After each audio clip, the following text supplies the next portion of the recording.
Footprints. Footprints એટલે કે પગ અથવા જોડાના નિશાન કે પછી પદચિહ્નો.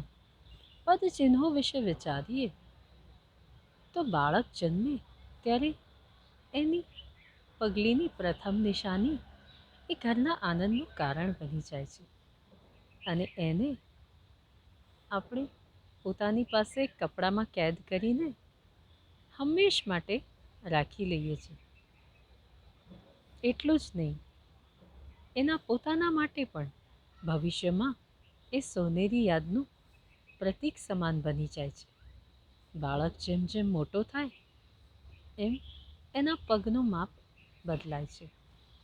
જ્યારે એના પગનું માપ માવતર સુધી પહોંચી જાય ત્યારે એક અલગ પ્રકારની હાશ અનુભવાય છે, કેમ કે ત્યારે એ એનું ઘડતર કરનારાની નજીક પહોંચી ગયો એવો એનો અર્થ થાય છે.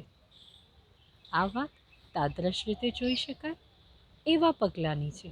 બીજી દ્રષ્ટિએ જોઈએ તો જ્યારે કોઈ વ્યક્તિ બીજા વ્યક્તિને અનુસરે છે ત્યારે તે વ્યક્તિ એના પદચિહ્નો પર ચાલ્યો એવો આંશિક અર્થ નીકળે છે.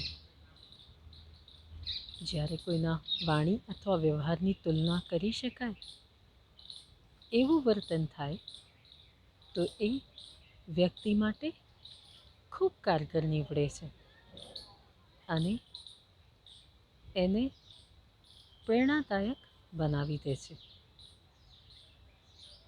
આપણા વાણી અને વ્યવહાર એ જીવનના સૌથી અગત્યના પરિબળો છે. એમાં રહેલી કચાશ અથવા મીઠાશનું પ્રતિબિંબ એ આપણી સંગતમાં રહેલા લોકો શું અનુભવે છે આપણી હાજરી અથવા તો ગેરહાજરીથી એ સાબિત કરે છે. જ્યારે સારા પાસાઓ સામે આવે છે ત્યારે વ્યક્તિના પદચિહ્નો પ્રેરણાદાયી નીવડે છે અને લોકો એને અનુસરવા માટે આપોઆપ પ્રેરાઈ જાય છે. અને બીજી રીતે જો ખરાબ પાસાઓ હાવી થાય વ્યક્તિ ઉપર તો એ એના મોભાને છતો કરી જાય છે.